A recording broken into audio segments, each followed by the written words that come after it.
YouTube, what's up everyone? Welcome back. Listen, this is the moment that we're currently in. It's not just another crypto super cycle. We are in a massive shift. Now they said XRP was dead. They said Ripple would be crushed by regulators. They said you are late. I'm telling you, they were wrong. We were early because what just cracked the system open? It was built in silence. A technology that doesn't ask permission. And now it's coming for the crown. In this video, I'm going to take you behind closed doors. How a 2004 idea turned into a global payments revolution. The high stakes legal war that shocked Washington. And what it means now that the SEC fight is officially over.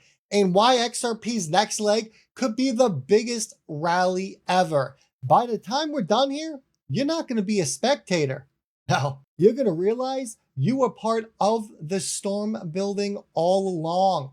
Stay locked in on this one, folks, because we are going deep. You know what? Ripple had a dream. Picture this. Close your eyes. Picture this with me. A coder in Vancouver in 2004, sketching out a system so radical that many would call it impossible. Ryan Fugger, he launched RipplePay.com, a network where communications and communities could issue credit trade value outside of banks. That was back in 2004, folks. No hype, no ICO, just a radical thought. People should control their own money and not banks. Here you go. XRP, a history. We scroll on down, it walks you through what is XRP. We highlight this point. It says, unlike Bitcoin and its proof of work consensus protocol, the XRP ledger uses a consensus mechanism based on the Federated Byzantine Agreement FBA model. It goes on to talk about the history of Ripple. It says the idea behind Ripple and its native token in the entire crypto industry and Bitcoin itself. Back in 2004, John Fugger launched a peer-to-peer financial network called Ripple Pay. The goal was to capitalize on the financial relations between network participants to eliminate the need for banks. In essence, if participants A trust participant B, then B can act as a third party whenever A wants to transact with another participant trusted by B. Folks, this was the start of Ripple. Do you understand that? This concept would later serve as the cornerstone of the crypto model that Jed McCaleb, an early Bitcoin pioneer and founder of Mt. Gox Exchange, proposed as an alternative to Bitcoin back in 2011. So over the years, it involved Jed McCaleb, David Schwartz, Arthur Brito, and others all reimagined this framework. No mining, just consensus. That spawned the XRP ledger, lightning fast settlements, global scale. Imagine sending $1,000 across border in just 4 seconds. No more 3 to 5 day waits. No more hidden fees. That was the promise here, folks. We come over to the XRP Ledger wiki page. And what do we see on here? We see the history and how this was designed and developed and who was involved. Who remembers the Ashton Kutcher deal back in May 2018? Folks, XRP closes ledgers every 3 to 5 seconds. It's ultra efficient versus legacy systems. The vision was simple. Well, it sounds simple. Integrate with the global financial stack, but not replace it, which is key. But good ideas attract enemies. We all know that, right? If you got a good idea, they're going to come for you. And by 2020, Ripple would be hit with the biggest test ever, the US government itself. But first, how it built the rails. We can come over to Ripple's website. We can see cross-border payment solution and how it all works. We can see they're working and have active licenses over 64 countries with 11 pending jurisdictions. So while most projects shouted at the top of their lungs, Ripple quietly built relationships with banks, corridors, remittance links. They work with some of the biggest remitters in the world, MoneyGram and Western Union. They didn't just launch a token. They built RippleNet. You can see all that hard work right behind you. A suite of enterprise products that spoke the language of banks. They wrapped that revolution in a suite and they tied it into Xcurrent, ODL, known as on-demand liquidity, tools that banks could adopt without risk ripping out their existing stack. RippleNet today, it connects hundreds of institutions globally. But here's the tension. The boards in banking halls whispered, too fast, too untested. The regulators smirked. The spotlight would get ugly. Because soon, Ripple's biggest showdown would come not from a viral coin, but from Washington, D.C. December 2020. I'll never forget it. I'm sure if you were around, you'll never forget it as well. The SEC dropped the gauntlet. They claimed that Ripple sold 1.3 billion of XRP as an unregistered security. The industry gasped. What followed was not just a lawsuit, it was a war over the legal fate of crypto itself. Exchanges immediately delisted XRP. Panic swept holders and investors started to sell. We saw the price crumble down from $2 all the way to 17 cents. Ripple, Galling House, all were named in this lawsuit. But Ripple's defense, XRP is not a security when transacted on public exchanges. Example for retail. Institutional deals? Sure, may be regulated.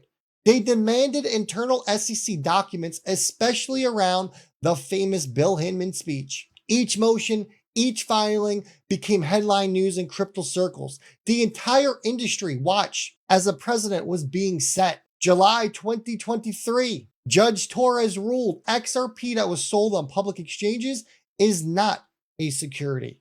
But institutional sales, those were indeed ruled as securities. We can see the lawsuit. We can see it behind me coming from Holland and Knight. And it states down here, although not binding, Judge Torres' ruling constitutes law, which will now not be subject to appellate review, he explained. The current crypto-friendly SEC and crypto industry will still have to grapple with this and other crypto-related common laws over the past 12 years or so, which law will be continued to be relied upon by state authorities and the plaintiff's bar. So we can see in 2023, it was a partial win, but the fight wasn't done. Well, because what came after that? Appeals. The appeals loomed. They dragged on. And what it seemed like was going to be a never-ending lawsuit. And the SEC, they still had teeth. After years of courtroom drama, the final blow came. In August of 2025, Ripple and the SEC, they both agreed to drop the appeal, ending one of most crypto's consequential legal battles. The judge, prior to ruling, stood that XRP is not a security. The judge was our savior in grace. XRP is not a security in secondary markets, but the institutional caveat and an injunction still remain. Ripple must pay $125 million in fine, no appeal. Victory? Yeah, of course it was a victory. But this is the new beginning, not an end. And you can see behind me all of these ETFs that are coming to life in October. The legal overhang is gone and adoption can finally take flight, and it's going to start with these spot ETFs. Remember, this wasn't just about closing a court case. It was about opening the doors for these ETFs, for regulatory clarity, for institutional capital, and a full re-entry into the US markets. What is so interesting about XRP is that when the SEC tried to state that XRP was a security, Coinbase, Gemini, Bittrex at the time, they all ran and delisted XRP.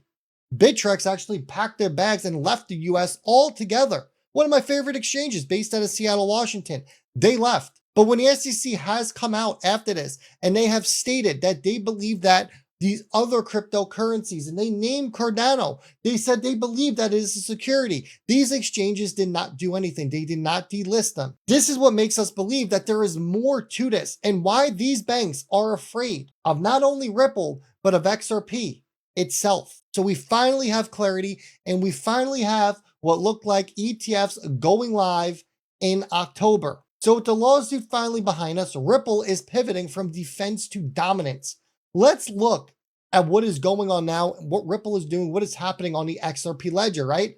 XRP ledger is getting upgrades with AMM, sidechains, native token insurance, expanding RippleNet into Asia, Africa, and Latin America, experimenting with tokenization in real estate assets, launching their own stablecoin on two chains, ETH and the ledger itself, and doing it also quietly. Meanwhile, The regulatory climate in the US is finally reshaping. It took a long time, but it is all coming to an end. October 2025 is going to be one of the most pivotal months for us XRP holders. Many are calling October ETF month. I agree.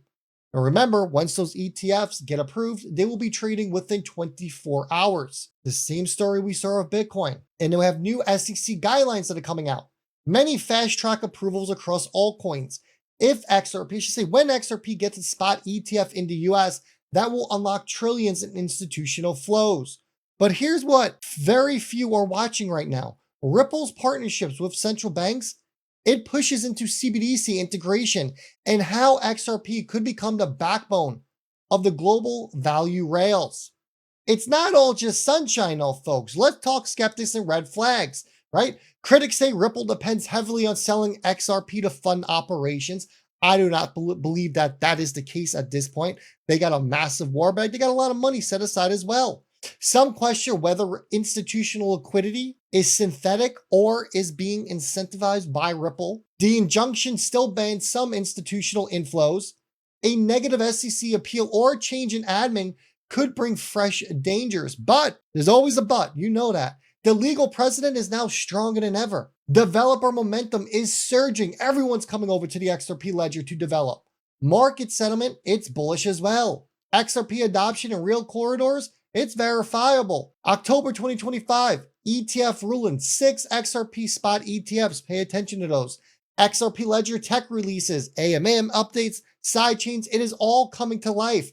Major banks are starting to launch liquidity corridors. Spot XRP ETF filings and approvals are going to be the catalyst to a much higher price. We just followed the story from a corridor sketch in 2004 to a global legal showdown and now to a new era just beginning. XRP is no longer a coin waiting to be legitimized. It is a weaponized asset ready to scale. What used to be speculation is now strategy. What used to be harassment is now clarified regulation. And what used to be fear is now ferocious momentum. If you believe in crypto's potential, XRP might be the sharpest spear in the new arsenal.